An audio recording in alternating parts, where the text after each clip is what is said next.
So hi guys welcome back to my to videos. तो इस video में दोस्तों डिस्कस करने वाले हैं यहाँ पर कुछ इंपॉर्टेंट कंपनीज को और उनसे रिलेटेड कुछ इंपॉर्टेंट अपडेट्स हैं जिसकी बात करेंगे इस वीडियो में। तो चलिए दोस्तों वीडियो की शुरुआत करते हैं।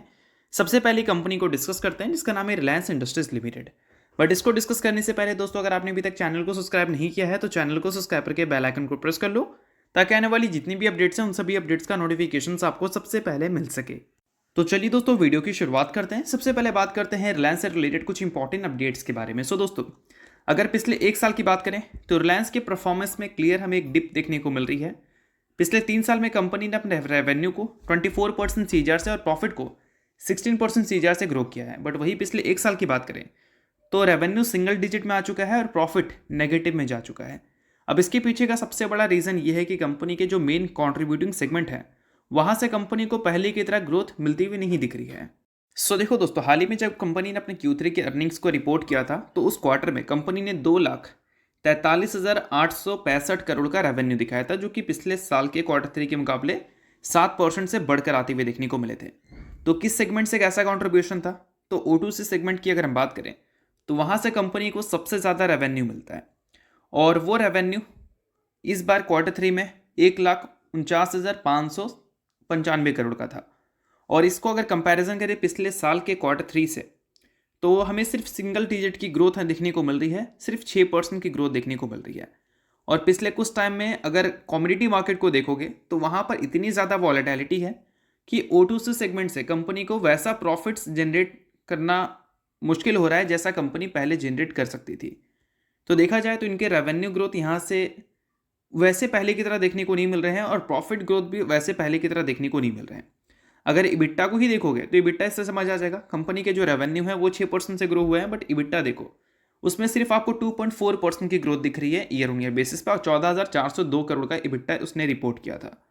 और उसके अलावा डिजिटल सर्विसेज यानी कि जियो प्लेटफॉर्म, वहाँ से कंपनी को अच्छा डबल डिजिट में रेवेन्यू ग्रोथ मिला है 19.4%। बट कंपनी ने जितना O2C सेगमेंट से जनरेट किया है उसके कंपैरिजन में अगर देखोगे तो ये काफ़ी कम है। 33,074 करोड़ का रेवेन्यू यहाँ से आया है, बट ये कंपनी का मेन कंट्रीब्यूटिंग सेगमेंट नहीं है। रिटेल सेगमेंट की बात करें तो ये भी कंपनी को बहुत ज़्यादा रेवेन्यू देता है। 79,595 करोड़ का रेवेन्यू इस Q3 में उसने रिपोर्ट किया इस सेगमेंट से, जो कि पिछले साल के मुकाबले 7% से बढ़कर आया। अब इन्फ्लेशन की वजह से ये सेगमेंट भी थोड़ा सा पहले की तरह हमें परफॉर्मेंस डिलीवर करता हुआ देखने को नहीं मिल रहा है। इसमें भी क्लियर एक स्लोडाउन हमें देखने को मिल रही है। बट अच्छी बात यहाँ पर यह है कि इसके जो रेवेन्यू ग्रोथ थी वो सिर्फ 7% है, बट अगर इबिट्टा की बात करें तो वहाँ पर हमें 9.8% की ग्रोथ दिखी है ईयर ऑन ईयर बेसिस पे, जो कि हम सही बोल सकते हैं क्योंकि इबिट्टा मार्जिन हमें 21 बेसिस पॉइंट से इस बार बढ़ता हुआ दिखा। तो मेन कॉन्ट्रीब्यूटिंग सेगमेंट से कंपनी को पहले की तरह कॉन्ट्रीब्यूशन नहीं मिल पा रहा है प्रॉफिट में और रेवेन्यू में। इस वजह से कंपनी के नंबर्स आपको वैसे देखने को नहीं मिल रहे हैं जैसे देखने को मिला करते थे। और one of the biggest reason जिस वजह से रिलायंस इंडस्ट्रीज का परफॉर्मेंस पिछले कई टाइम के मुकाबले थोड़ा सा वीक देखने को मिला है। सो अब दोस्तों वीडियो में आगे बढ़ने से पहले बात कर लेते हैं मेरे टेलीग्राम चैनल के बारे में, जिसको अगर आपने अभी तक ज्वाइन नहीं किया है तो उसको जाकर ज्वाइन कर लो। लिंक आपको डिस्क्रिप्शन में और पिन कॉमेंट में दिख जाएगा। अब ज्वाइन करने का सबसे बड़ा बेनिफिट क्या है वो मैं आपको समझा देता हूँ। तो देखो दोस्तों, मार्केट में चल रहा है एक बियर रन और बियर रन में सब बोलते हैं बाय ऑन डिप करो, बाय ऑन डिप करो, but exact buy on dip का कौन सा लेवल होना चाहिए वो सभी को नहीं पता होता। मेनली रिटेल इन्वेस्टर्स को नहीं पता होता जो नए नए वेले हैं मार्केट में। तो इसके लिए आपको टेक्निकल एनालिसिस आना चाहिए और टेक्निकल एनालिसिस नहीं आता तो आपको पता ही नहीं रहेगा कि कौन से स्टॉक का कौन सा लेवल पर डिमांड जोन है। ठीक है, तो ये सारी चीज़ों को अच्छी तरह से एनालाइज कर काफ़ी सारी कंपनीज के चार्ट्स में आपको टेलीग्राम में अपडेट करता हूँ, जो कि बिल्कुल फ्री ऑफ कॉस्ट है, उसके लिए कोई पैसा आपको नहीं देना होता। तो इस वजह से आप जाकर मेरे टेलीग्राम चैनल को चेकआउट कर सकते हो, उसको जाकर ज्वाइन भी कर सकते हैं। ऑलरेडी आप देख सकते हैं काफ़ी सारी कंपनीज के चार्ट्स मैंने अपडेट भी किए हैं, जो कि काफ़ी सारे लोगों के लिए काफ़ी ज़्यादा यूजफुल रहे हैं। तो अगर आपको इसका बेनिफिट लेना है, लिंक डिस्क्रिप्शन में है, लिंक के थ्रू जाकर चैनल को ज्वाइन कर लो और पिन कॉमेंट में भी लिंक आपको मिल जाएगा। तो चलिए दोस्तों डिस्कस करते हैं अब अगली कंपनी को। अगली कंपनी का नाम है इरेडा, यानी कि Indian renewable energy development agency limited. अब इरेडा की बात करें तो पिछले कई टाइम से इरेडा का शेयर और इरेडा का वैल्यूएशन दोनों आपको गिरता हुआ दिखा है। इसका current price to earning multiple 30-35 के रेंज के आसपास आ चुका है और इसको अगर कंपैरिजन करें इसके मीडियन पी से तो करंट पी मीडियन पी से भी नीचे जा चुका है। अब इसके ईपीएस को देखोगे पिछले कुछ टाइम में तो वो तो लगातार आपको ऊपर जाता हुआ दिखा है, बट इसके प्राइस टू अर्निंग मल्टीपल्स लगातार आपको नीचे आते हुए दिखे हैं। तो ऐसा क्यों हो रहा है? तो इसके पीछे का सबसे बड़ा रीज़न दोस्तों ये है कि इरेडा जब लिस्ट हुई थी तो उसके बाद इरेडा में अननेसेसरी बहुत ही ज़्यादा बड़ी तेज़ी दिख गई थी, जो तेज़ी को जस्टिफाई करने के लिए उस टाइम का जो ईपीएस था वो इनफ नहीं था। और ऐसे टाइम पे स्टॉक ओवर वैल्यूड हो जाती है, और जब स्टॉक ओवर वैल्यूड होता है तो वहाँ पर करेक्शंस हमें देखने को मिलती है, और वो करेक्शंस के बाद स्टॉक के जो ईपीएस होते हैं वो बहुत ज़्यादा मैटर करते हैं। वो अगर ग्रो होते हैं तो उसके करेक्शंस एक टाइम पे जाकर रुक जाते हैं, बट अगर वहाँ पर ईपीएस में अगर गिरावट देखने को मिल गई तब स्टॉक गिरावट के बावजूद भी ओवर वैल्यूड होती है, जिस टाइम पे करेक्शंस और भी ज़्यादा बढ़ने की पॉसिबिलिटीज़ रहते हैं। अब पिछले कुछ टाइम से अच्छा खासा स्टॉक गिरा है 40%, बट इसके पेग रेशियो की बात करें तो वो अब हो चुका है 1 से नीचे। इसका मतलब है कि करेक्शंस पॉसिबल है, बट यहाँ से बहुत बड़ी करेक्शंस आपको मे बी देखने को ना मिले इरेडा में। अब नोट करने को एक और पॉइंट मिलेगा आपको कि इसके ईपीएस तो ग्रो हो रहे हैं but price to earning multiples नीचे जा रहे हैं। वो इसलिए हो रहा है क्योंकि करंट टाइम में जो इरेडा का प्राइस है वो अभी के ईपीएस के हिसाब से प्राइस्ड इन हो चुका है। मतलब यहाँ से अगर इसके नंबर्स और भी अच्छे देखने को मिलते हैं तब इरेडा में आपको फ्रेश तेज़ी देखने को मिल सकता है, बट अगर नंबर्स ग्रो नहीं होते हैं तो फिर आपको कुछ पहले की तरह ही परफॉर्मेंस रिपीट होती हुई दिख सकती है। तो इस पे एक बार अच्छी तरह से रिसर्च और एनालिसिस कर लेना ताकि काफ़ी सारी इंपॉर्टेंट चीज़ें आपको समझ आ सके। और दोस्तों अगर इसके नंबर्स के ग्रोथ की बात करें तो नंबर्स ग्रोथ नो डाउट अच्छे रहते हैं, और रिन्यूएबल सेक्टर में फाइनेंसिंग का काम करती है, तो फ्यूचर में भी हम उम्मीद कर सकते हैं कि नंबर्स अच्छे ग्रो हो सकते हैं, क्योंकि कंपनी ने गाइडेंस वगैरह अच्छा दिया था।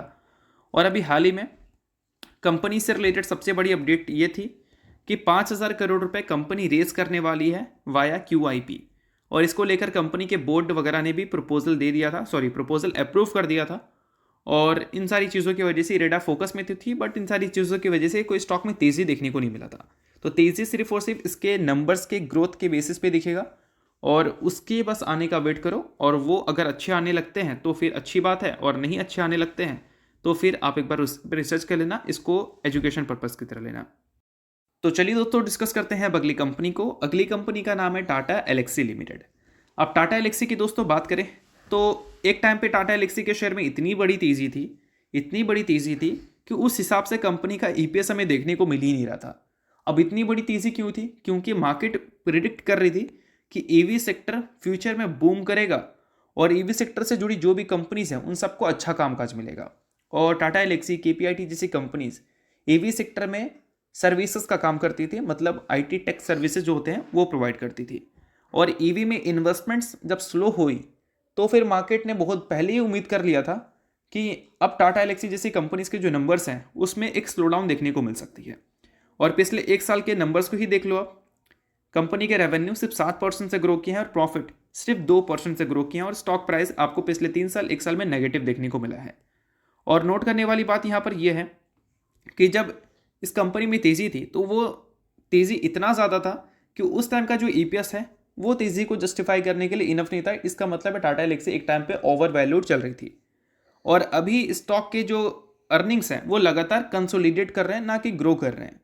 और ऐसे टाइम पे क्या है कि इनके वैल्यूएशंस एक्सपेंसिव जो थे, एक टाइम पे 100 के ऊपर का प्राइस टू अर्निंग मल्टीपल्स पे चल रहा था, तो वो price to earning multiples sustain कर पाना काफ़ी मुश्किल है। नो डाउट आप सभी को तो पता ही है कि मार्केट ग्रोथ चाहती है, और ग्रोथ टाटा एलेक्सी में दिख नहीं रहा था, और इस वजह से इसके वैल्यूएशन में अच्छी खासी डिप देखने को मिली। अगर इसके मीडियन पी की बात करें तो वो 59.4 का देखने को मिलता है। करंट पी अगर देखोगे तो वो 50 के आसपास का है, यानी कि मीडियन पी से भी इसका करंट पी आपको नीचे दिख रहा है। अब यहाँ पर टाटा एलेक्सी में तेज़ी कब आ सकती है? तो टाटा एलेक्सी में तेज़ी तब आ सकती है जब तक टाटा एलेक्सी अपने अर्निंग्स को, अपने रेवेन्यू को ग्रो करती हुई नजर ना आए। पिछले कई टाइम से इसकी ईपीएस में एक स्लो डाउन हमें देखने को मिल रहा है, एक साइडवेज मूव देखने को मिल रही है। तो अगर ईपीएस में एक अप मूव देखने को मिलता है तो फिर हम उम्मीद कर सकते हैं कि टाटा एलेक्सी का जो करंट वैल्यूएशन है वो वैसा नहीं है जो कंपनी का करंट ईपीएस है। इसका मतलब है कि valuation wise company under valued है, और कंपनी का कुछ स्पेशल गाइडेंस आ गया कि हम अगले साल 50-60% से रेवेन्यू ग्रो करेंगे, ऐसा कुछ, तो फिर वो टाटा एलेक्सी जैसी कंपनीज के लिए और भी ज़्यादा अच्छी बात होगी। तो इन सारी चीज़ों पर नज़र रखना, और इन सारी चीज़ों के बेसिस पे टाटा एलेक्सी का फ्यूचर भी डिसाइड होगा, तो इस पर एक बार रिसर्च कर लेना। तो चलिए अब अगली कंपनी डिस्कस करते हैं जिसका नाम है इन्फो एज। रिसेंटली दोस्तों 1:5 के रेशियो में इसने स्टॉक स्प्लिट का अनाउंसमेंट किया, जिसमें ये कंपनी एक शेयर के बदले अपने इन्वेस्टर्स को 5 इक्विटी शेयर दे रही है स्प्लिट के तौर पर। बट आपका इन्वेस्टमेंट 5 गुना नहीं होने वाला है, इन्वेस्टमेंट आपका वही रहेगा, नंबर ऑफ शेयर्स आपके 5 गुना हो जाएंगे, और शेयर का जो वैल्यू है वो 5 गुना कम हो जाएगा, ये आप नोट कर लेना। तो चलिए ये सारी कुछ इंपॉर्टेंट अपडेट थे, कुछ इंपॉर्टेंट कंपनी से रिलेटेड जिसकी बात की हमने इस वीडियो में। होप करता हूँ वीडियो आपको अच्छा लगा होगा। वीडियो लाइक कीजिए, पहली बार सब्सक्राइब कीजिए। वीडियो के लिए बहुत बहुत शुक्रिया।